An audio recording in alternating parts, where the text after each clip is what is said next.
오늘 말씀은 악한 자를 약한 자로 이기게 하시는 하나님이라고 하는 제목으로 사사기 3장 12절부터 30절까지의 말씀을 통해서 알아보도록 하겠습니다. 혹시 여러분들 가운데 왼손을 주로 쓰시는 분 계신가요? 흔히 왼손잡이라고 하죠. 저희 아버지도 왼손을 주로 쓰시고요. 또 제 아들도 왼손을 주로 씁니다. 그런데 여러분 살면서 어떠셨습니까? 차별과 억압을 당하지는 않으셨나요? 물론 지금은 전과는 다르게 그래도 존중해주고 배려해주는 문화가 생겼지만 과거에 어떤 부모님들은 자녀가 어릴 때 이렇게 왼손으로 밥을 먹거나 아니면 글씨를 쓰면 때려서라도 오른손으로 바꿔서 하도록 그렇게 가르치셨다라고 하는 것이죠. 그것 때문에 왼손잡이들이 정말 많이 혼나기도 했고요, 스트레스를 많이 받기도 했습니다. 그래도 지금은 많이 달라졌습니다. 여러분 8월 13일이 무슨 날인지 아십니까? 바로 국제 왼손잡이의 날입니다. 왼손잡이의 인권 신장과 인식 변화, 왼손 사용에 대한 이 편견 개선을 추구하는 날로 1976년에 제정되었다라고 합니다. 그러니까 계속되는 캠페인과 여러 가지 인식 개선 운동을 통해서 그래도 점점 더 나아지고 있다라고 하는 것이죠.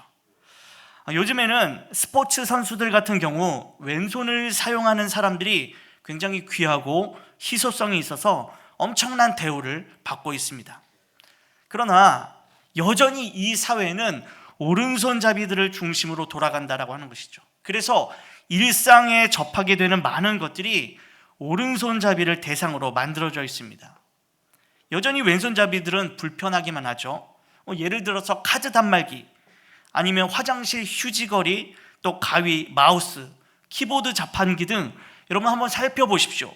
대부분이 오른손잡이용이라고 하는 것이죠. 그런데 이와 같은 현상이요, 우리나라뿐만 아니라 동서양을 막론하고 오른쪽이 바른 것, 왼쪽이 그른 것으로 인식되었다라고 하는 것입니다. 이러한 인식은 고대의 이스라엘에서도 마찬가지였습니다. 야곱이 죽음을 앞두고 자식들을 축복할 때였습니다. 요셉의 두 아들 므낫세와 에브라임을 축복하죠. 그런데 므낫세가 장남이고 에브라임이 차남입니다. 그런데 야곱이 어떻게 그들을 축복했습니까? 이렇게 축복을 한 것이 아니라 손을 어긋나게 머리에 대었다라고 하는 것이죠. 그래서 야곱의 왼손이 장남의 머리 위에, 그리고 야곱의 오른손이 차남의 머리 위에 이렇게 올라가 있었다라고 하는 것이죠. 그러자 이것을 보고 요셉이 어떻게 합니까? 오른손으로 장자를 축복해달라라고 요청을 하지요. 이렇듯 고대 이스라엘 사회에서도 왼손은 오른손에 비해 부족하다라고 인식되었다라고 하는 것입니다. 그런데 이러한 사회적 배경 속에서 오늘 살펴볼 본문에 이처럼 부족하다고 여겨지는 왼손잡이가 한 명 나옵니다. 바로 왼손잡이 사사 에훗입니다. 에훗은 이스라엘의 두 번째 사사로서 하나님께서 세상에서도 보잘것없다라고 말하는 그 사람을 선택하시고 모압의 압제로부터 이스라엘을 구원해내셨습니다. 그러면 오늘 본문을 통해 우리는 어떤 하나님을 만나볼 수 있을까요?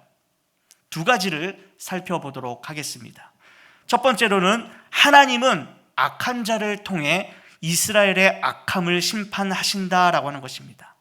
오늘 본문 12절을 보면 이렇게 말씀이 시작됩니다. 이스라엘 자손이 또 여호와의 목전에 악을 행하니라. 이스라엘 백성이 하나님 앞에 죄를 지었다라고 하는 말이죠. 여기서 눈에 띄는 단어가 있는데 또라고 하는 단어입니다. 영어로는 once again, 또다시라고 하는 뜻입니다. 그러니까 똑같은 일이 지금 반복되고 있다라는 말입니다. 우리가 사사기를 읽다 보면 하나의 패턴이 동일하게 반복되고 있는 것을 알 수 있습니다. 그 패턴이 무엇입니까? 먼저 이스라엘 백성이 하나님 앞에 죄를 짓습니다. 범죄하는 것이죠.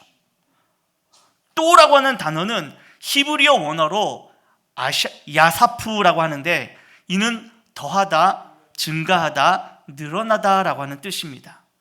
라헬이 야곱과 동침해서 첫째 아들을 낳고 또 다른 아들을 계속해서 더해 주시기를 바라는 마음에서 이 아들의 이름을 요셉이라고 지었는데, 이 요셉의 이름이 바로 야사프에서 나온 말입니다. 그러니까 이스라엘 백성들이 하나님 앞에 죄를 지었을 때 그 범죄가 한두 번이 아니라고 하는 뜻입니다. 죄 위에 죄를 더해 계속해서 죄를 쌓고 있는 것입니다. 그것도 하나님의 눈앞에서 공개적으로 죄를 쌓아 올리는 것이죠. 자, 그러면 그렇게 오래 참으시던 하나님께서는 때가 돼서 이스라엘 백성들을 징계하십니다. 그때에 주변 나라들을 도구로 사용하셔서 이스라엘 백성을 징계하신다라고 하는 것이죠. 우리나라 일제 강점기 때처럼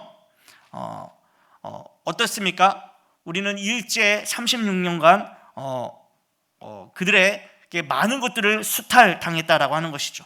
그때와 같이 이스라엘 백성들이 다른 나라를 통해서 억압당했고 수탈당했다라고 하는 것이죠. 그것은 바로 하나님께서 그와 같은 나라들을 통해서 이스라엘을 징계하신 것입니다. 그렇게 되면 이제 이스라엘 백성들은 하나님 앞에 자신들이 죄를 지었음을 깨닫게 되고 살려달라고 부르짖으며 회개해야 합니다. 그러면 이스라엘 백성을 사랑하시는 하나님께서는 그들에게 한 구원자 사사를 보내주셔서 그들을 구원하시고 태평하게 하신다라고 하는 것이죠. 그러나 시간이 흐르면 어떻게 됩니까? 또다시 이스라엘 백성은 하나님의 은혜를 잊어버리고 다시 죄를 범한다라고 하는 것이죠.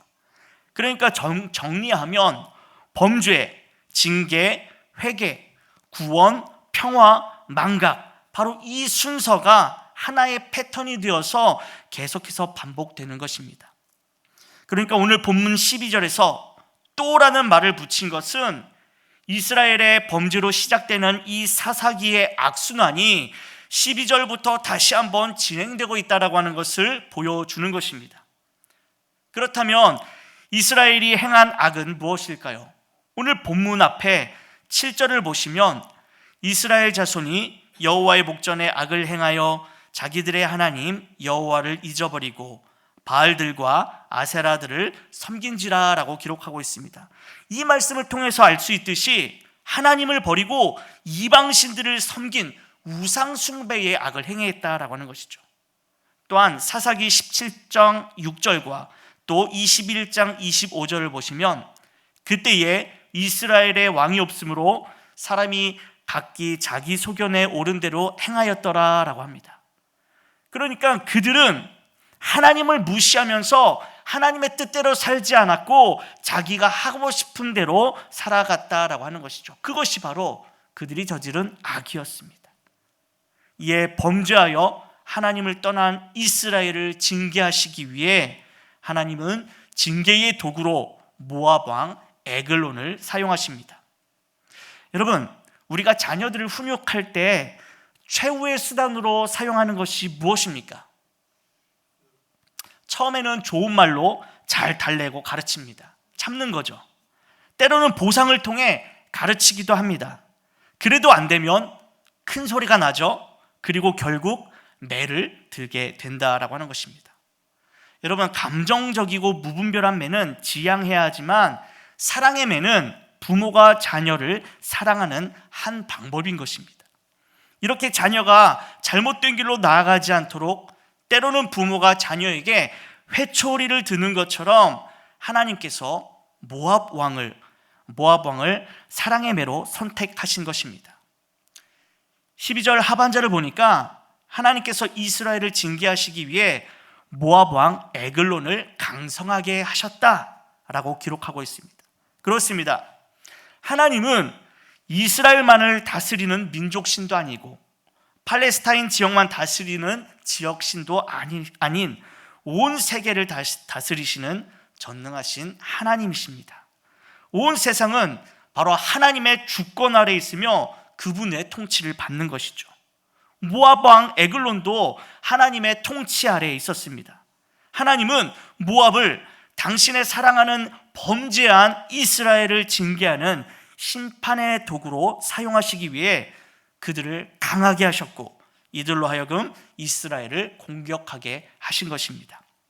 13절을 보니까 모압 족속은 단독으로 이스라엘을 공격하기에는 그래도 좀 부담이 되었던지 모압과 같이 요단 동편에 살고 있었던 이 암몬 족속과 또 팔레스틴 남방 지역의 아말렉 족속들을 자기 편으로 끌어들여서 함께 이스라엘을 쳐들어왔습니다. 그리고 종려나무 성읍을 점령하게 되죠. 이곳은 바로 여리고를 말합니다. 여리고는 요단에서 서쪽 8km, 사해에서 북쪽 11km 지점에 위치해 있고 해수면보다 약 250m 낮은 오래된 도시였습니다. 열대성 기후의 오아시스 성읍이기 때문에 자연히 이 종려나무 등의 수목이 많았던 것이죠. 그런데 왜 이들은 여리고를 점령했을까요? 먼저 여리고는 모압하고는 아주 가까이 위치해 있습니다. 게다가 가나안 땅의 중심 도시인 예루살렘이나 베델로 가기에도 매우 편리한 곳에 위치해 있었던 것이죠. 그러니까 이것이 바로 전략적 요충지였던 것입니다. 그래서 이스라엘 민족도 과거 요단강을 건너서 가나안 땅을 정복할 때 제일 먼저 여리고부터 점령했다라고 하는 것입니다. 여리고는 철옹성으로 외세로부터 이스라엘의 공격을 막아주는 방파제 역할을 합니다. 또한 이곳은 풍요로운 도시이며 역사적, 정치적, 경제적으로 이스라엘에게 매우 중요한 도시 중 한 곳입니다. 따라서 모압 왕 에글론이 이끄는 연합군이 종려나무 성읍인 여리고를 점령했다라고 하는 것은 이들이 이스라엘 전체를 다스릴 수 있는 승기를 잡았다라고 하는 것을 의미합니다. 14절입니다. 이에 이스라엘 자손이 모압 왕 에글론을 18해 동안 섬기니라. 이후 이스라엘은 모압 왕 에글론에게 굴복해서 무려 18해 동안 그를 섬기게 됩니다. 요단강 동편 모압 평지에서 모세는 이스라엘 자손들을 모아놓고 그들이 하나님께서 주신다고 약속하신 가나안 땅에 들어가서 살 때 이방신을 멀리하고 여호와 하나님만을 섬기라고 그렇게 가르치고 또 가르쳤습니다. 그러나 이스라엘 백성은 이러한 모세의 가르침을 잊어버리고 가나안 땅에 있는 여러 족속들과 같이 이방신 섬기는 것을 더 좋게 생각하였고 이방신을 섬겼다라고 하는 것이죠.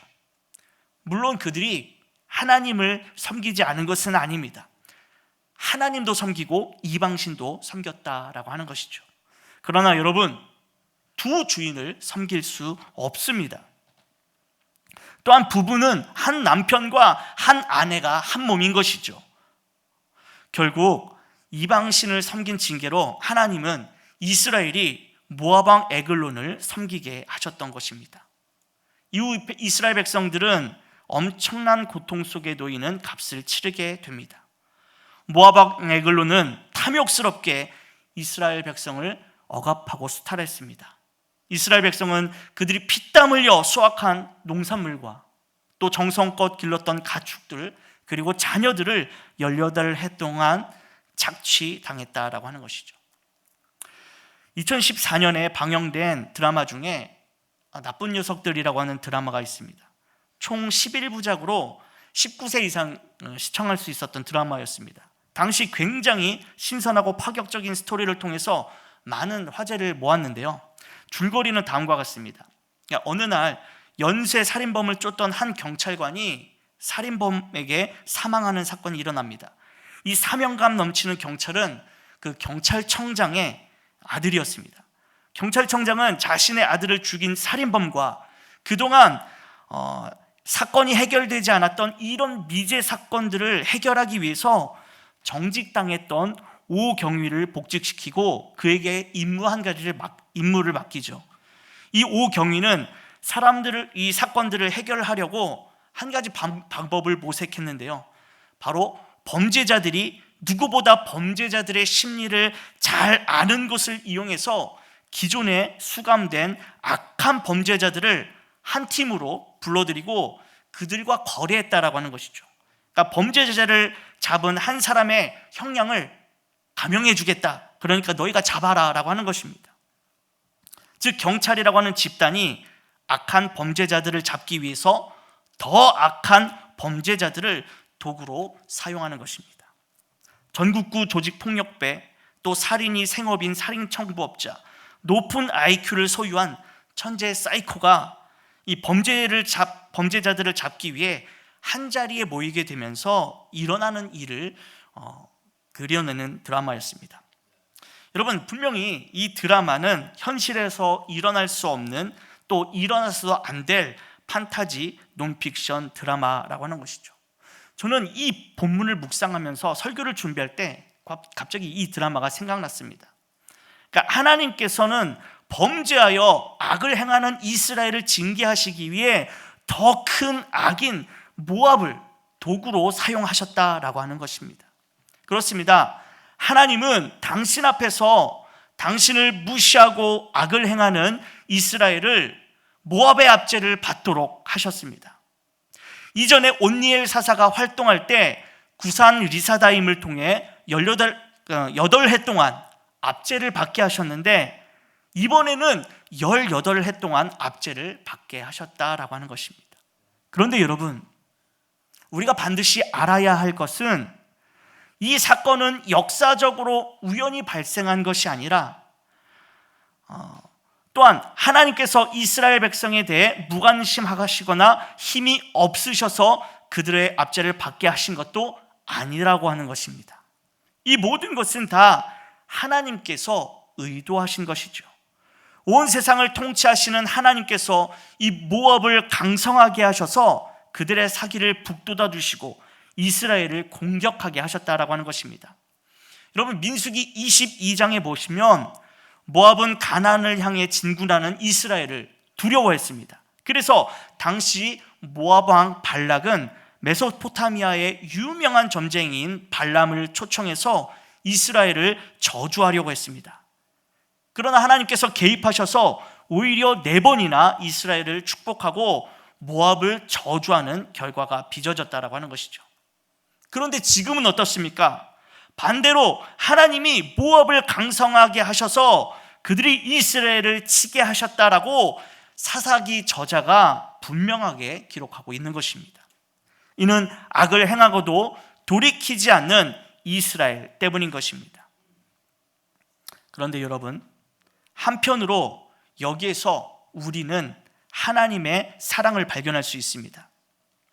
하나님께서 더 큰 악을 통해 이스라엘의 악함을 징계하시는 것은 그들의 멸망을 바라시는 것이 아니라 사실 그들이 돌이켜 회개하기를 원하시는 하나님의 마음이라고 하는 것이죠. 예전에 어떤 부모님들은 말 안 듣는 자녀들을 혼낼 때 이런 말씀을 하셨습니다. 너 호적에서 네 이름 파버린다. 여러분, 혹시 다들 한 번씩 들어보셨나요? 만일 안 들어보셨다면 여러분 진짜 효자 효녀입니다. 이 말은 부모님들이 자녀들을 협박하면서 혼내는 말로 혈연도 끊고 너는 너대로 나는 나대로 따로 살자라고 하는 이야기죠. 더 이상 너는 내 자녀가 아니다 라는 말입니다. 그런데 왜 부모님들이 이런 말을 하셨을까요? 지금 당장 화가 나서 해서는 안 될 말을 하는 것이지만 바로 정신 차리고 살라고 하는 것이죠. 돌이키라고 하는 것입니다. 여기에 자녀들이 잘 되기를 바라는 부모님의 마음이 있다라고 하는 것이죠. 그런데 만일 하나님께서 악을 행하는 이스라엘 백성에게 너희들 호적에서 파버린다 이렇게 말씀하시고 언약을 깨뜨리시면, 또 그들이 악을 행함에 침묵하시면 어떻게 되겠습니까? 이스라엘 백성은 멸망하게 될 것입니다. 뿐만 아니라 그들은 영원히 구원받지 못하는 백성이 된다라고 하는 것이죠. 잠언 13장 24절에 보니 매를 아끼는 자는 그의 자식을 미워함이라 자식을 사랑하는 자는 근실히 징계하느니라. 또 히브리서 12장 8절에도 징계는 다 받는 것이거늘 너희에게 없으면 사생자요 친아들이 아니니라 라고 하고 있습니다. 그러니까 하나님께서 징계하시는 것은 부모가 자녀를 사랑하듯 사랑해서 하는 것이다 라고 하는 말이죠. 또한 이 사랑의 매는 자녀를 옳은 길로 인도합니다. 잠언 29장 17절에 내 자식을 징계하라. 그리하면 그가 너를 평안하게 하겠고 또 내 마음에 기쁨을 주리라. 예레미야애가 3장 33절에도 주께서 인생으로 고생하게 하시며 근심하게 하심은 본심이 아니시리로다 라고 합니다.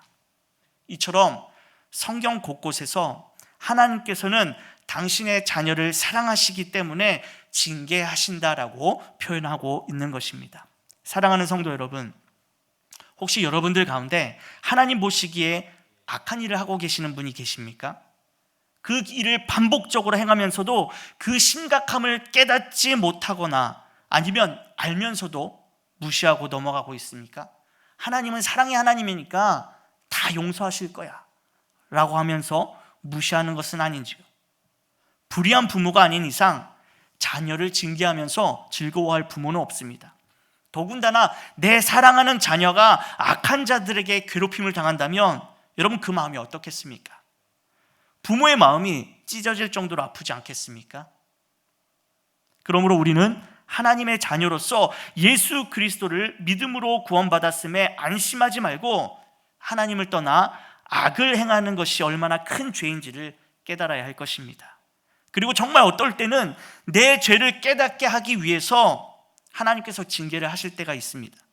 다른 사람들을 통해서, 때로는 어떤 사건들을 통해서. 그때 어떻게 우리가 반응해야 되겠습니까? 잠잠히 자신을 돌이켜보고 회개하며 하나님의 일하심을 믿고 나가야 할 것입니다. 두 번째로, 하나님은 악한 자를 약한 자로 이기게 하시는 분이십니다. 모압의 압제를 더 이상 견딜 수 없었던 이스라엘 백성들은 극심한 고통 가운데서 하나님을 버리고 이방신을 따라갔던 지난날 지은 죄들을 회개했습니다. 그제서야 이스라엘 백성들은 자신들을 모압 왕 에글론으로부터 구원해 주실 분이 오직 하나님 한 분이심을 깨닫고 하나님께 구원해 달라고 부르짖었습니다. 15절 상반절입니다. 이스라엘 자손이 여호와께 부르짖음에 여호와께서 그들을 위하여 한 구원자를 세우셨으니. 앞서 오늘 본문은 또라고 하는 단어로 시작한다고 제가 말씀드렸죠. 이스라엘이 이방신을 섬긴 것이 이번이 처음이 아니었다라고 하는 것입니다. 그러나 하나님은 똑같은 실수를 저지른 어리석은 이스라엘 백성들이라 할지라도 그들이 죄를 회개하고 부르짖자 하나님은 이들을 불쌍히 여기셨습니다. 그리하여서 이들을 위해 한 구원자를 세워주십니다. 그렇습니다. 우리는 오늘 본문에서 이스라엘의 거듭된 죄악에도 불구하고 그들을 또다시 용서하시고 구원하시는 하나님의 모습 속에서 주님의 크신 사랑과 은혜를 발견하게 되는 것이죠. 예레미야애가 3장 22절과 23절입니다. 여호와의 인자와 긍휼이 무궁하심으로 우리가 진멸되지 아니함이니이다. 이것들이 아침마다 새로우니 주의 성실하심이 크시도소이다. 여러분, 사람은 인내하는 것에 한계가 있고요, 또 사람은 용서하는 것도 지극히 제한적입니다. 그러나 우리 주님의 사랑과 자비와 긍휼과 은혜는 한계가 없다라고 하는 것입니다.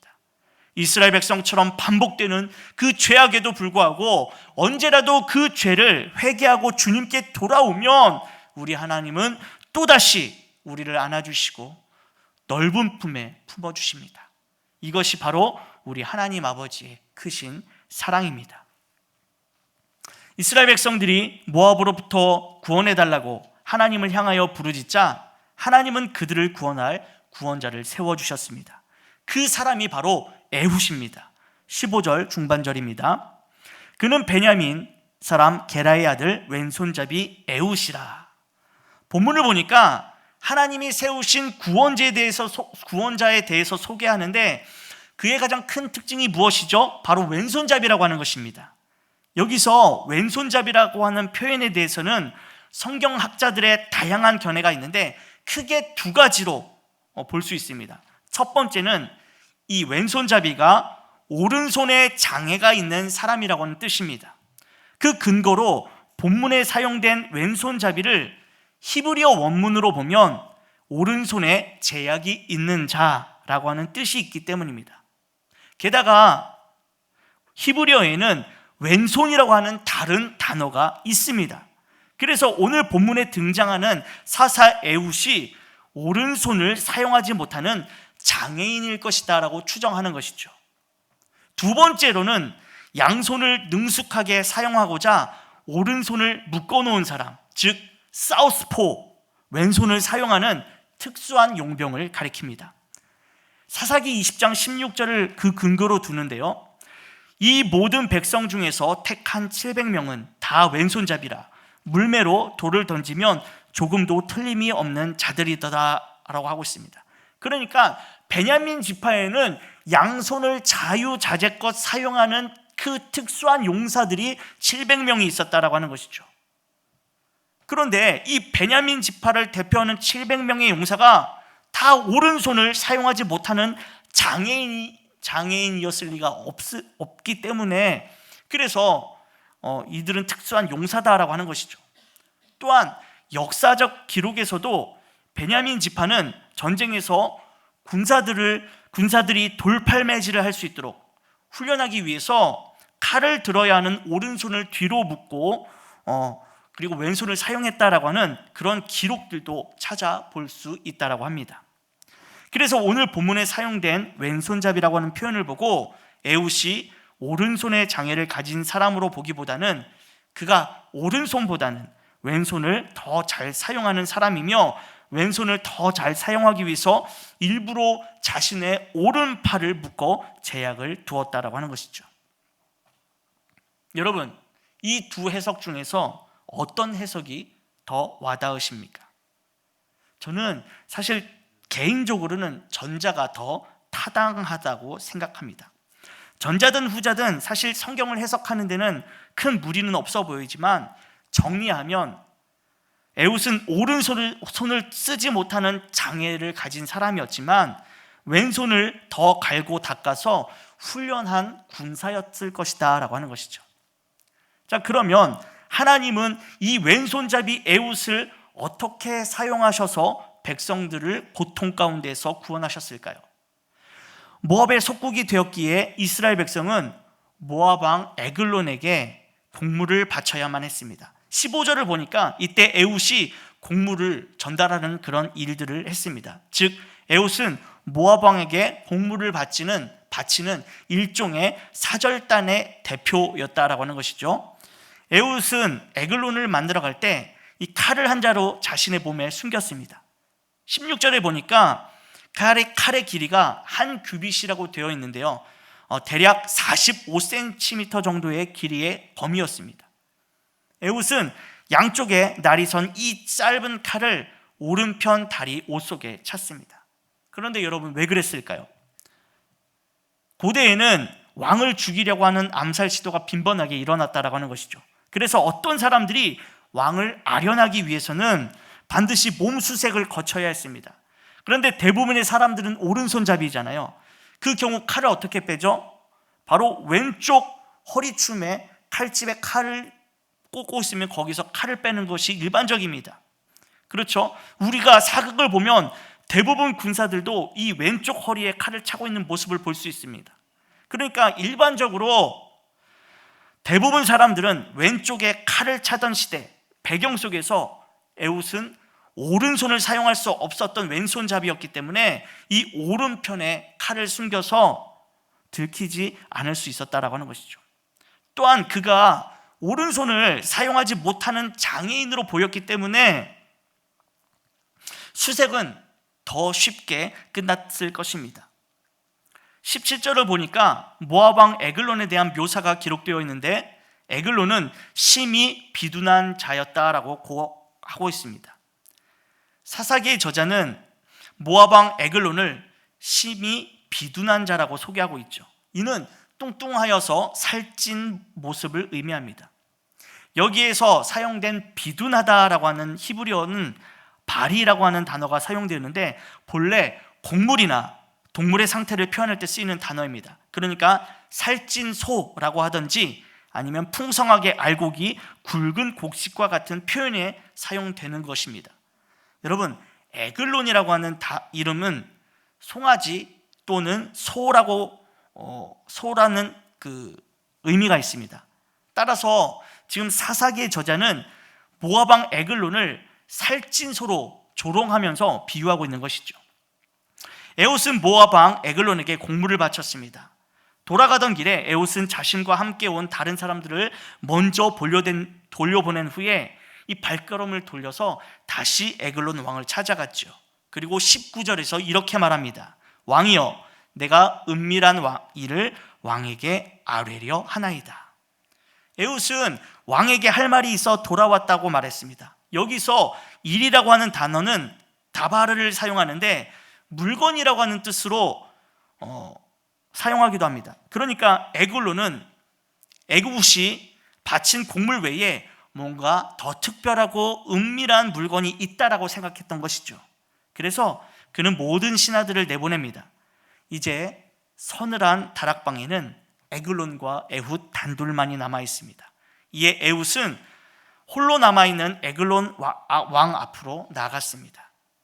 에훗이 에글론 가까이 접근할 수 있었던 것은 아마도 에글론이 에훗의 신체 조건과 외모를 보고 쉽게 생각했기 때문입니다. 그러니까 에훗도 이 점을 노린 것이죠. 의자에 앉아있던 에글론은 에훗이 어떤 귀한 물건을 줄까 하면서 힘겹게 그 비둔한 몸을 일으켰습니다. 그러자 에훗은 이때를 놓치지 않고 왼손으로 오른쪽 허벅지에 찬 칼을 빼서 에글론의 몸을 찔렀습니다. 얼마나 깊숙이 찔렀던지 칼은 이 에글론의 몸을 뚫고 등 뒤까지 나아갔습니다. 22절을 보니까요, 칼자루도 나를 따라 들어가서 그 끝이 등 뒤까지 나갔고 그가 칼을 그의 몸에서 빼내지 아니하였으므로 기름이 칼날에 엉겼더라 라고 기록되고 있습니다. 여기서 기름은 지방뿐만 아니라 대변이나 대장의 찌꺼기를 의미합니다. 그러니까 에훗이 찌른 칼에 에글론의 대장이 뚫려가지고 이 대장 안에 있는 오물들이 밖으로 흘러나오게 된 것입니다. 이 때문에 방 안에 대변 냄새가 퍼졌고 모압의 군사들은 문이 잠긴 것을 보고 왕이 지금 대변을 보고 있다라고 생각하게 된 것이죠. 에훗은 얼른 자리를 빠져나와서 다락문을 닫고 잠갔습니다. 그리고 먼 곳으로 도망쳤습니다. 시간이 한참 흐르고 난 뒤에도 에글론 왕이 방에서 나오지 않자 그제서야 이상한 낌새를 차린 모압 군사들은 열쇠를 열고 방 안으로 들어갔습니다. 그러나 이미 그들의 왕은 처참하게 죽어있는 상태였습니다. 멀리 도망쳐 에브라임 산지에 도착한 에훗은 나팔을 불어서 이스라엘 자손들을 불러 모았습니다. 그리고 그는 이스라엘 백성에게 여호와 하나님께서 원수들을 그들의 손에 붙이셨다라고 선포했습니다.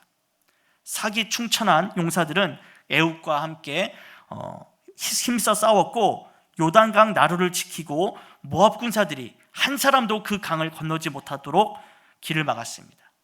결과 모압 사람들은 아무도 강을 건너지 못했고 1만 명 정도 되는 군사들이 다 이스라엘의 손에 죽게 되었습니다.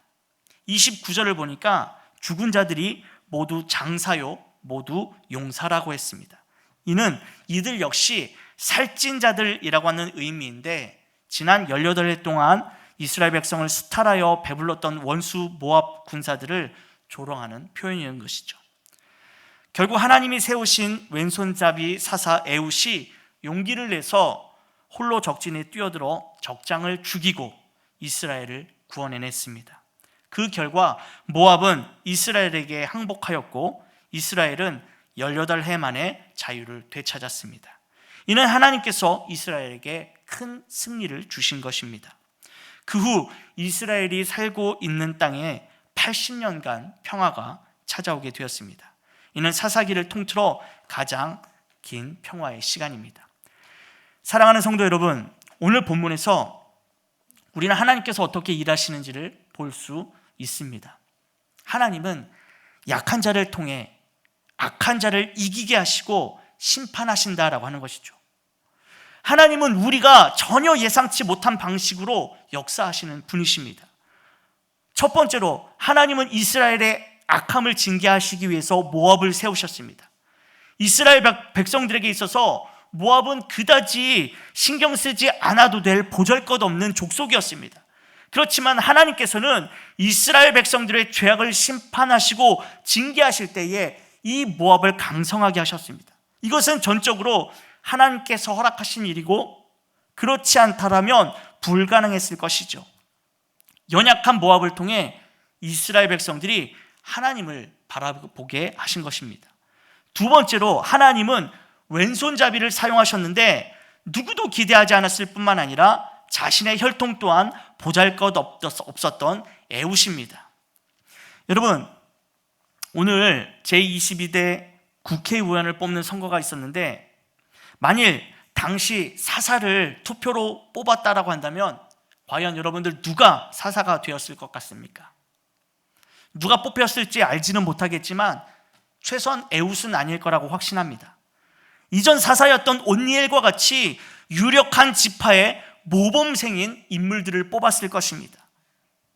그러니까 에훗은 아마 일찌감치 탈락했을 것입니다. 아니, 심지어 후보에도 올라가지 못했을 것입니다.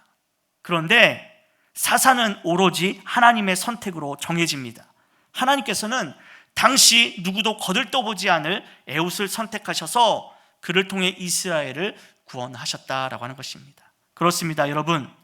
성경을 보면 하나님께서는 세상에서 잘나고 지혜롭고 뛰어난 사람들을 통해서 일하는 것이 아니라 무엇인가 부족한 사람들을 세우시고 그들을 통해서 일하신다는 것을 알 수 있습니다. 이스라엘을 이끈 위대한 지도자 모세는 말을 잘하지 못하는 사람이었습니다. 그의 후임자였던 여호수아는 모세의 그늘에 가려져서 부족한 것들이 많았던 사람이었죠. 또한 사사 드보라는 남성 중심 사회에서 여자였고요. 기드온은 겁쟁이였습니다. 삼손은 여성 편력이 심한 사람이었습니다. 예수님의 제자들은 어땠을까요? 가문도 학벌도 좋지 않았습니다. 대다수는 어부였고 민족의 매국노인 세리도 있었고요. 정치적으로 과격한 열심 당원도 있었습니다. 심지어 예수님조차 이스라엘 백성들이 기대하던 방식으로 그런 오신 강력한 왕이 아니었다라고 하는 것이죠. 강한 지배자의 모습으로 오셔서 압제받고 있는 로마로부터 전쟁의 승리를 통해 다윗의 영토를 되찾기 바랬던 이스라엘 백성들의 기대와는 달리 가난한 가정에서 태어나 제대로 배우지 못하셨습니다. 그분은 높은 왕족들과 귀족들과 친분을 쌓은 것이 아니라 가난한 자들, 세리와 죄인의 친구가 되어주셨죠. 아무런 죄가 없으셨지만 종교 지도자들에게 잡혀서 억울하게 누명을 쓰고 고통을 당하셨습니다. 결국 십자가에 달려 죽으심으로 우리에게 죄사함을 주셨고 부활의 첫 열매가 되심으로 우리에게 영원한 생명을 허락하셨습니다. 고린도전서 1장 27절에 보면 그러나 하나님께서 세상에 미련한 것들을 택하사 지혜 있는 자들을 부끄럽게 하려 하시고 세상에 약한 것들을 택하사 강한 것들을 부끄럽게 하려 하시며, 여러분, 하나님은 부족한 자와 함께 하심으로 오히려 지혜 있고 똑똑한 사람들을 부끄럽게 하십니다. 만일 내가 많은 것을 가지고 있고 나의 육체, 나의 지식과 지혜, 나의 강함을 자랑하고 하나님을 의지하지 못한다면 차라리 왼손잡이가 되더라도 하나님을 신뢰하며 하나님을 의지하며 하나님의 일을 감당하는 사람이 낫다라고 하는 것입니다. 여러분, 에훗이 왼손을 잘 썼기 때문에 하나님의 사사로 쓰임받은 것이 아니었습니다. 성경에는 기록되지 않았지만 에훗은 하나님과 함께 했기 때문에 쓰임받았다라고 하는 것이죠. 또한 언제든지 쓰임받을 수 있도록 겸손하게 자신을 갈고 닦았던 것입니다. 그러므로 여러분, 하나님께서 우리를 사용하시려고 할 때 자신의 연약한 모습에 주님, 나는 너무나 연약합니다. 아무것도 가진 것이 없습니다. 그러니 다른 사람을 사용하옵소서, 이렇게 말하지 마십시오. 오히려 더 겸손하게 나는 아무런 힘과 능력도 없고 보잘것도 없지만 나의 힘이 되시는 전능하신 하나님만 의지합니다. 나를 도와주옵소서 라고 기도하시기를 바랍니다. 하나님은 하나님의 일에 그런 저와 여러분을 세우시고 일하실 줄 믿습니다. 말씀을 정리하겠습니다. 오늘 두 가지 말씀드렸습니다.